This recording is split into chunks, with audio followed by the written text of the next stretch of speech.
Boa tarde. O Band Cidade Entrevista deste sábado vai falar sobre a Zona Franca de Manaus. O Amazonas obteve, nesta última quarta-feira, uma vitória importante no Congresso Nacional. A proposta de emenda constitucional que prorroga o modelo por mais 50 anos foi aprovada em primeiro turno na Câmara. Quais os efeitos disso para a economia da região amazônica?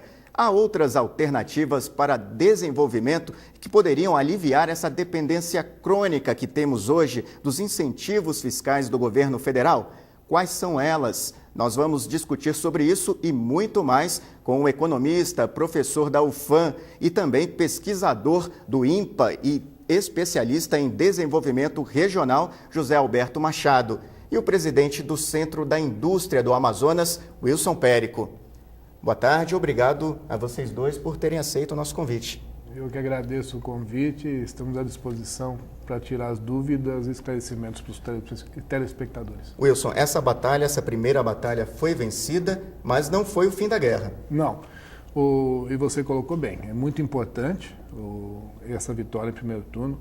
Nós temos que ressaltar aqui o envolvimento de toda a classe política na figura do governador Omar Aziz, do prefeito Arthur Vigílio, a nossa bancada, e isso precisa acontecer também no segundo turno.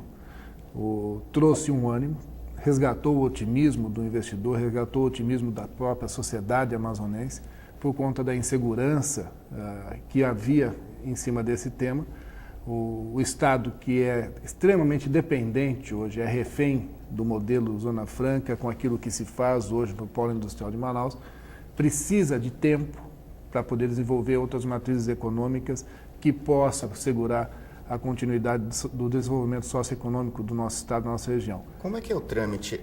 Ainda vai haver uma votação na Câmara Federal e aí, se aprovada, a emenda, a proposta vai para o Senado. Tem um segundo turno agora na Câmara dos Deputados, deve acontecer depois da Páscoa, e aprovado em segundo turno na Câmara dos Deputados, aí segue para o Senado para ser aprovado e sancionado pela Presidência da República. Se tudo correr bem, a previsão é aprovar ainda antes do processo eleitoral. É necessário que se aprove antes do processo eleitoral. Existe uma legislação que impede o Poder Executivo de tomar medidas que venham a viabilizar, a favorecer pessoas ou regiões durante um período que antecede as eleições. É por isso a emergência e a urgência dessa votação e é por isso da importância da vitória no primeiro turno. Agora, professor José Alberto, a aprovação nesse primeiro turno na Câmara não quer dizer vida fácil, né, na próxima batalha. Quer dizer, existem algumas condicionantes dos próprios parlamentares que ajudaram a aprovar essa proposta para que realmente ela se efetive no segundo turno. Zonas de livre comércio, isso está na pauta?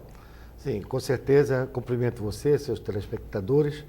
De fato, há um condicionante para que essa votação extremamente, quase hegemônica, quase total dos deputados em favor da Zona Franca de Manaus se repita no segundo turno. A condicionante é que, paralelo com isso, as leis que prorrogam as áreas de livre comércio da Amazônia também sejam aprovadas, tanto quanto a lei de informática, aquela que concede incentivos para a produção de bens de informática que são leis diretamente de interesse do centro-sul do país, mais especificamente do estado de São Paulo. Sem que essas leis sejam também previamente aprovadas, a votação do segundo turno certamente encontrará dificuldades. Imagino que a essa altura os entendimentos, os ajustes políticos estão em andamento e a expectativa é que antes da matéria ir ao segundo turno, esses entendimentos estejam fechados. Agora, em relação às zonas de livre comércio que existem em alguns pontos aqui da região amazônica, essa lei já existe regulamentação para que elas funcionem, só que na prática não saíram do papel. De fato, nós temos área de livre comércio aqui na Amazônia, em diversos estados. A maioria delas foi implantada, existem algumas que não foram implantadas, mas já tem regulamentação.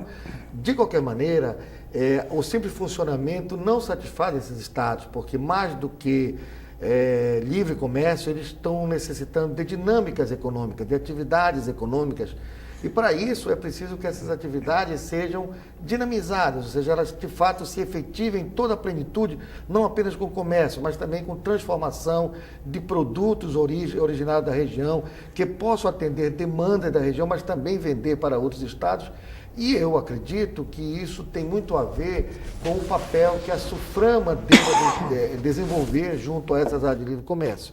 Como a Zona Franca, como a SUFRAMA tem o seu Conselho de Administração da SUFRAMA, onde os projetos industriais são aprovados e aonde é gerida uma política que é de apoio ao desenvolvimento de toda a Amazônia Ocidental, nós imaginamos que a SUFRAMA precisa assumir papéis mais efetivos, mais proativos, no sentido de também dinamizar economicamente essas áreas de livre comércio nesses estados. Professor, é bom lembrar que essas áreas de livre comércio, elas não comprometem, não concorrem com o modelo Zona Franca? De forma alguma. Eles têm uma pauta muito específica, especificamente em relação ao comércio, não há nenhuma competição, e também em relação àquilo que eles possam produzir, dado que uma eventual pauta de produção deles será uma pauta de produção com recursos naturais da própria região, do próprio entorno de onde essas áreas de livre comércio estão localizadas.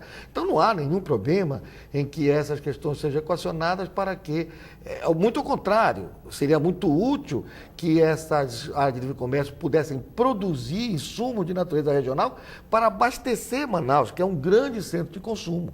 Então, hoje, como não existe essa produção regional, boa parte daquilo que a gente consome tudo vindo do sul do país, do centro-sul do país. Então, portanto, a ideia dessas áreas de comércio com atividade produtiva era exatamente para que você tivesse em Manaus um grande centro dinâmico, que ao mesmo tempo que gera excedentes econômicos para toda a região, também se transforma num centro consumidor, dinamizando as economias desses estados.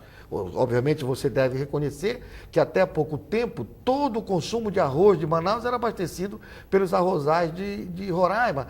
Tanto quanto o material de construção, como granito e outras tantas coisas, eram abastecidos com recursos, com esses insumos vindos de lá. Mas nós compramos farinha do Acre, nós compramos jerimu e de Monte Alegre, lá do estado do Pará. Então, efetivamente, compramos peixe de Roraima, de Rondônia, porque nós somos um grande centro consumidor, nós temos uma escala de consumo. Afinal, o PIB do estado do Amazonas representa 3/4 do PIB de toda a Amazônia Ocidental. Então, aqui nós temos um grande volume de consumo e, portanto, atividades industriais nesses estados, essas áreas de comércio, ajudariam a economia desses estados e ajudariam a abastecer o consumo de Manaus. Agora, Wilson, em relação à lei de informática, que é outra condicionante para que a PEC da prorrogação da Zona Franca realmente se efetive, seja aprovada de fato, essa lei de informática, o que eles estão buscando, quer dizer, os outros estados, principalmente do sul e sudeste do país,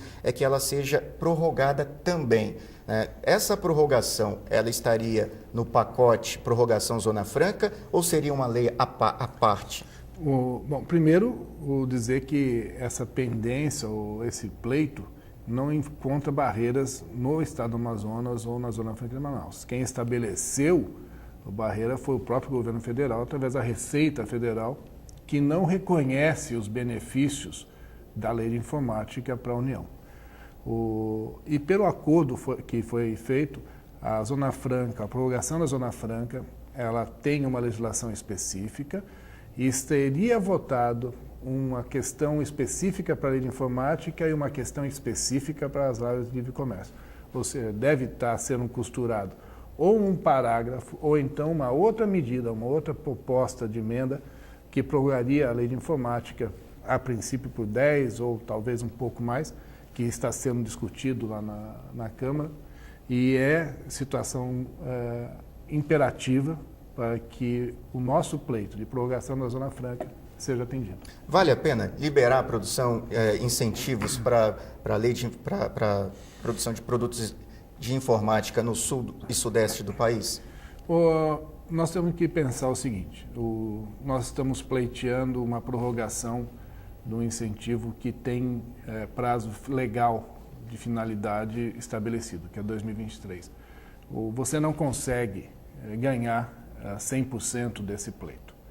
Hoje, o grande mote, o que é mais importante para o nosso Estado, para a questão socioeconômica do nosso Estado, é a prorrogação da Zona Franca. E nós já convivemos com a lei da informática desde a sua implementação em 2001.